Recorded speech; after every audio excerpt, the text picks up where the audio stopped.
and we are about to meet Jian Gong, and Jian's going to have to let me know if I said that incorrectly or not. I'm ready to be embarrassed when I said it wrong. He's like, it's actually John, you idiot. Jian Gong, and we're going to be talking about from risks to threats, security and privacy of mobile apps. Yes, we're getting into the handhelds here. Let's bring them on. How do you pronounce it? It's Jin, so you're close. All right, very cool. Very close. Jian Gong, and he's going to be talking about security and privacy in the mobile apps, which is a totally niche area within InfoSec, and I absolutely love it. So, Jian, let me step aside and let you rock the mic. Awesome. Well, thank you, everyone. And I'm glad we got through some of the tech issues. I was able to catch the latter half of James' presentation on DevSecOps, and it's such a cool field. He talked about relationships. That's something I'm going to hit upon as well when we talk about threat modeling here. So I am excited to be here to talk to you about risks and threats to mobile apps. Now, this is a very deep topic, and you can spend years really diving into the intricacies of mobile app security. What I'm going to talk about is really kind of give you some principles to help companies who may be just starting on this journey, but also to security professionals who just want to learn more about mobile applications and how do you secure them. So a little bit about me. I am the head of cybersecurity and technology infrastructure for a digital healthcare company. We develop FDA authorized and regulated mobile applications that are intended to help patients treat the underlying causes of certain diseases like type 2 diabetes. I have had a very non-linear career path, essentially meaning I've gone from hardware engineering to program management to IT consulting for a pharma to operations. And in the past 10 years or so, I've really dived deep into security and privacy. I have been very fortunate throughout my career to have very strong and supportive mentors and managers. And so that's why I always try to give back. And I give back as mentors, as an advisor to different nonprofit organizations, and really try to find ways to help everyone, people who want to get into the industry, to get in, right? Find that path in, right? And help them grow. In my free time, I do like to cook and experiment with different cuisines all over the world. So maybe if I retire from security, I'll take up kind of this part-time hobby job as a chef, restaurant or catering, who knows. So without further ado, let's jump into the topic. So the very first mobile app was actually released about 1994. It was one of 10 different applications that were intended and built into the Symbian, the IBM Simon, which, if you kind of recall, it's the size of a brick, right? Or was the size of a brick, right? Overly large PDA or wireless phone. 2008 or so, about 14 years later, Apple released the very first iteration of its app store called the iStore that had about 500 third-party apps for users to be able to download and install. Now, as of this year, 2023, Apple has over 1.8 million apps available on its App Store, and Google has about 3 million or so different apps, right, on its Play Store. So between the two of them, right, about 5 million applications between these two giants. Now, as the number of applications, mobile apps rise, we also see a significant increase in the number of mobile application vulnerabilities and threats, ranging anywhere from even the simple worm to data theft and backdoors to something even more malicious, right? Like the Pegasus malware that came out and was on the news a few years ago. Now, we know that apps are used across all different types and all different industries, from mobile banking to healthcare to logging into Slack and chat, and even perhaps some of you who may be streaming this video to your tablet or phone. Now, in healthcare alone, there are about 350,000 applications that are available in use between Google and Apple. And we do everything, right? We enter personal data, biometrics, password, emails. We message our providers, our doctors. We also enter in sensitive health information. Imagine the ramifications if any of that data was stolen, And it has been, right? There have been a number of breaches and incidents affecting mobile apps over the past few years. It was an interesting report in 2022 that was released by a security research company that basically looked at only 30 healthcare applications. And in all 30 applications, they identified at least one or more vulnerabilities that could have been exploited to basically get access to the backend APIs that these different applications talk to. Ultimately, that would have, if exploited, led to the exposure of data relating to great more than 23 million mobile app users. So that's quite a bit. And with that data, cyber criminals could potentially gain access to, well, a lot of information about us, all of us, right? And then craft very targeted spear phishing emails or other messages to try to steal or extort money for financial gain. It's 30 applications out of 350,000 just for healthcare, out of 5 million total, right, across all of Google and Apple's ecosystem. That's a lot. So let's talk about then the facts. We know that mobile apps are ubiquitous.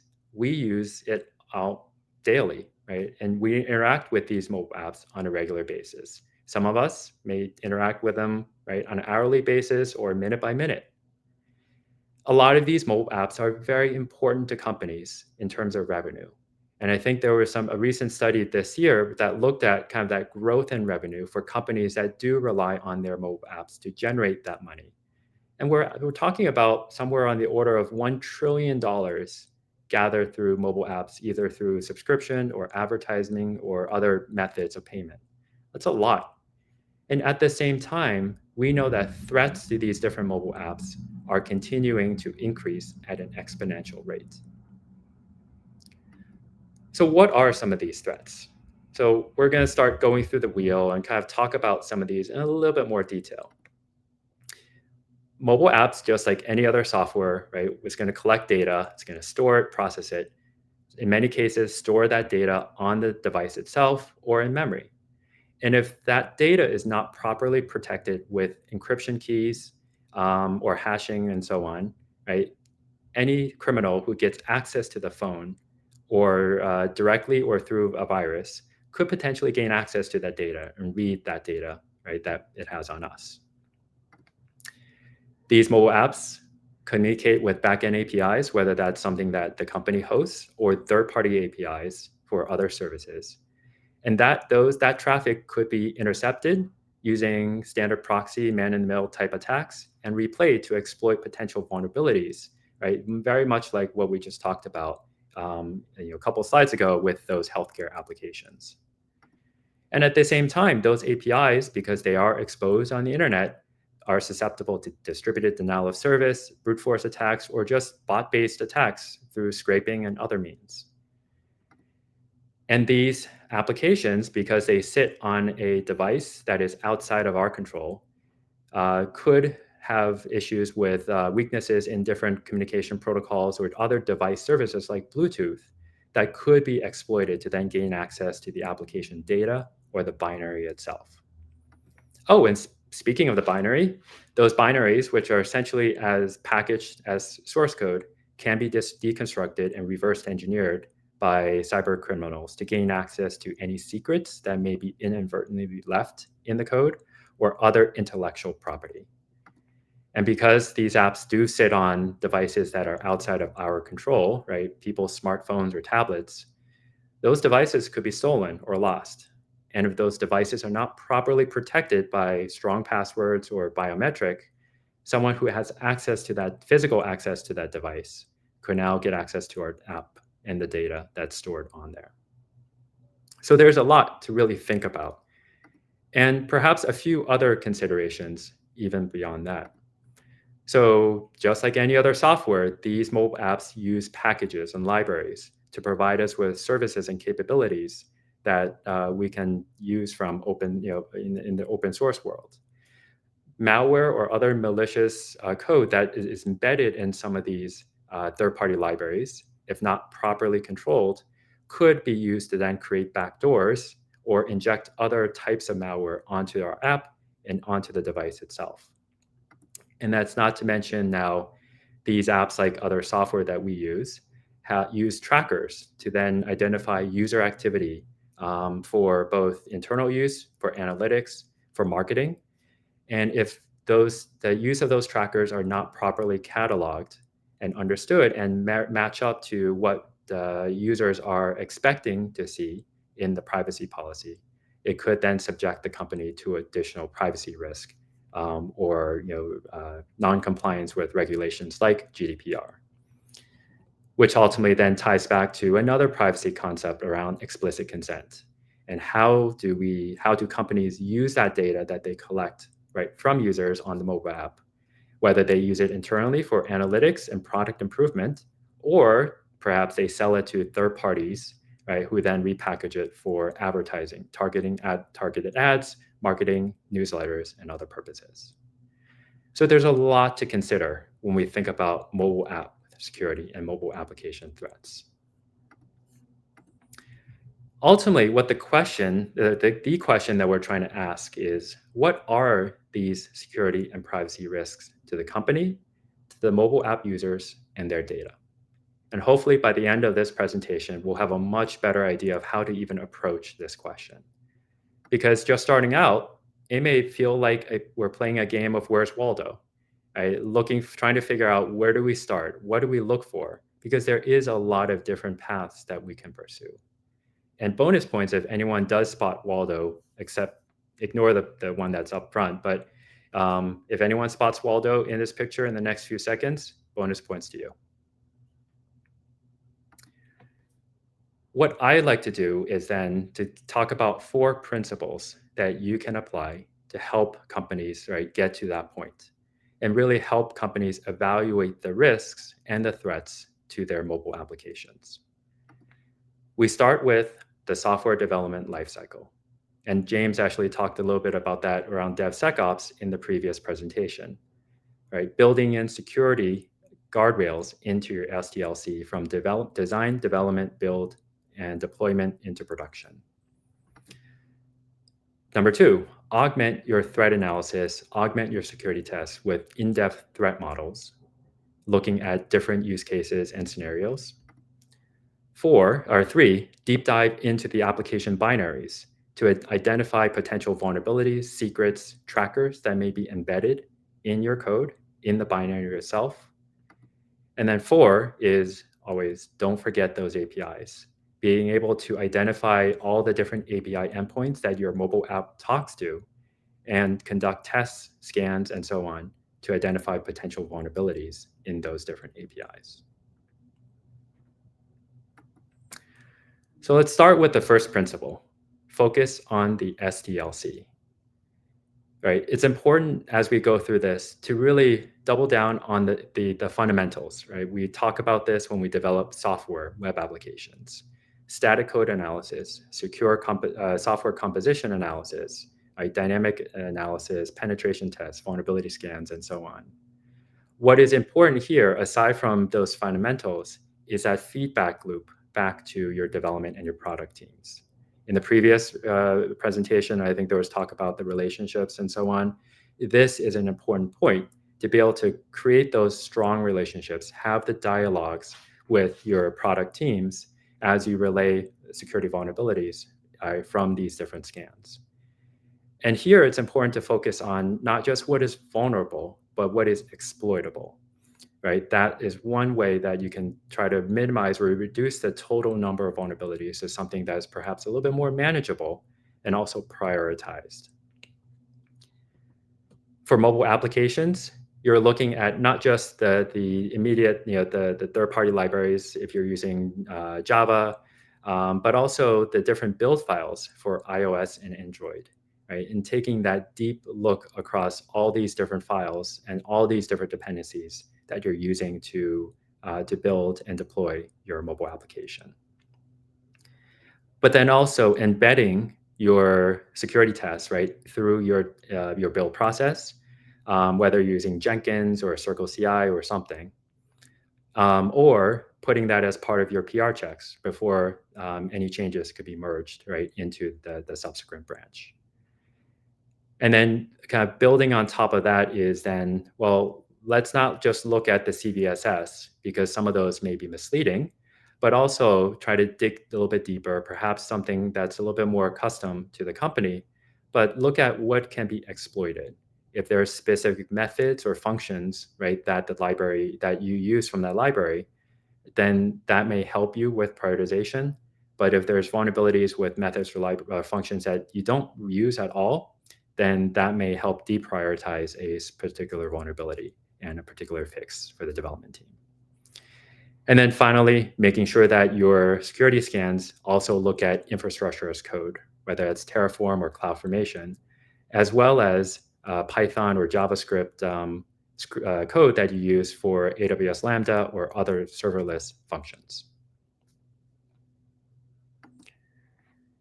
So for principle number 2, now let's talk about threat modeling. And I mentioned, it's important to augment your risk assessments and all the testing that we just talked about with threat models. There's a few things to really pay attention here. First is that there are checklists, there are frameworks that help you with this process. OWASP, for example, publishes the Mobile Application Security Verification Standard, the MASVS checklist, which is a drastically simplified checklist and framework that helps you kind of step you through the different questions that you need to be able to ask as you do go through a threat model for a mobile application. And you can then layer on top different frameworks like Stride to help you evaluate or quantify the risks and the exploitability of certain vulnerabilities in your mobile app itself. Second is partner with product and make sure that they are part of the discussions, because ultimately product, software development, data, and other teams, even QA, may be more familiar with different aspects of the application and functionality or help identify potential gaps. And then lastly is focus on the authentication, the different interfaces that you use, whether it's password, biometric, passwordless with deep links, and then the different communication paths with your backend APIs or other API paths. There are many different ways to approach threat models. So I won't go into necessarily the details there, but when you're looking at a threat model for a mobile application, it's important to look up broadly, right, at the system view. Yes, you want to look at how your app may interact with other services that sit directly on that smartphone or with other applications that are there. But you want to also look at how does my app communicate with other services through protocols like Bluetooth? How does my app communicate with cloud-based services like iCloud through the network protocol network layer?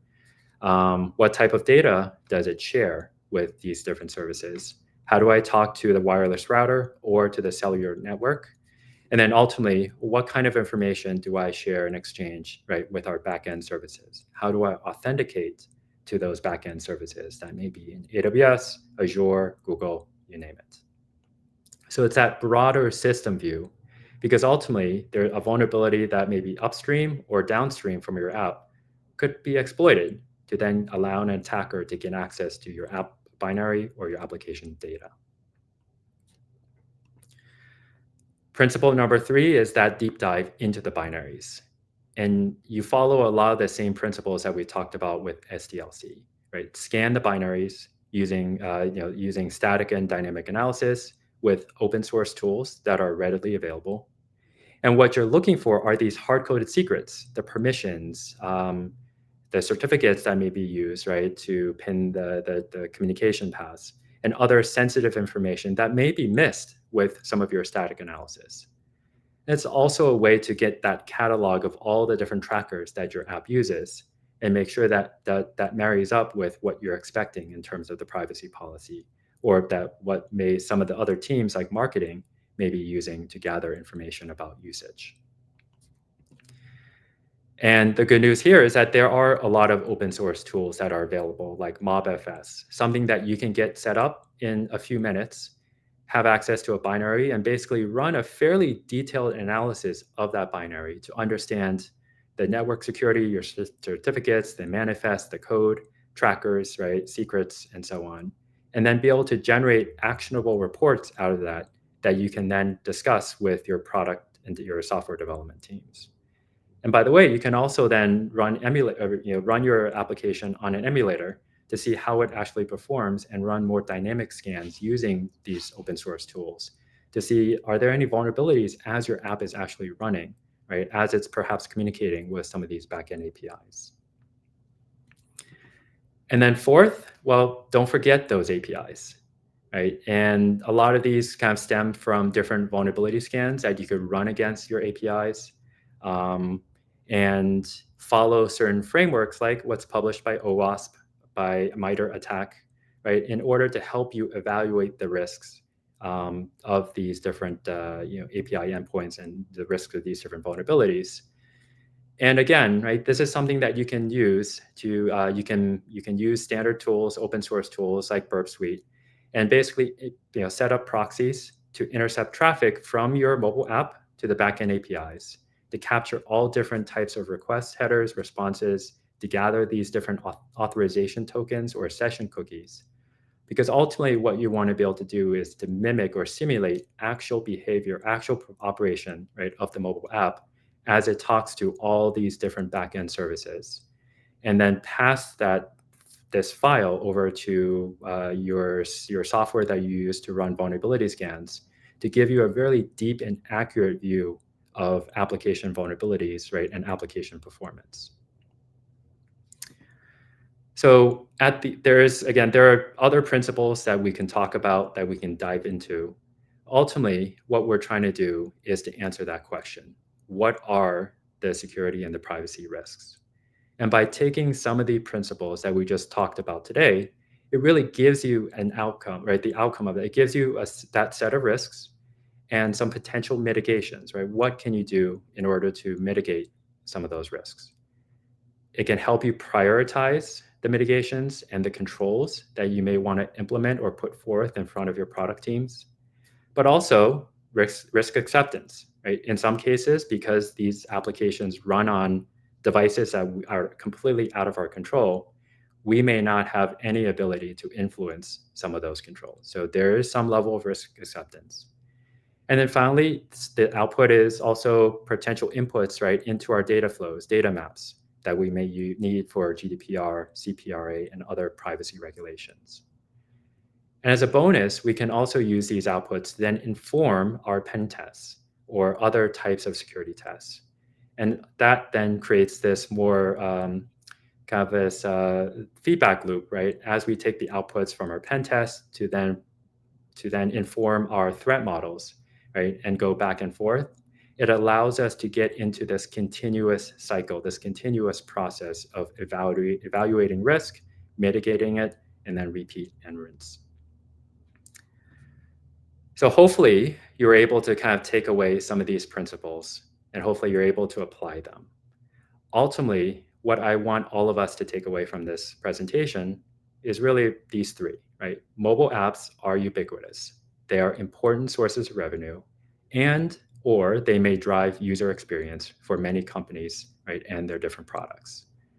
By the way, these threats against these mobile apps are also increasing. It is possible for all of us to use open source tools and other types of processes and frameworks, secure SDLC practices, to help evaluate the security and the privacy threats to all these different mobile applications. And then applying certain principles, right, once we know those threats, to really implement practical mitigation steps to help reduce the severity, the likelihood of these different risks to the organization. So with that, that takes me to the end of the presentation.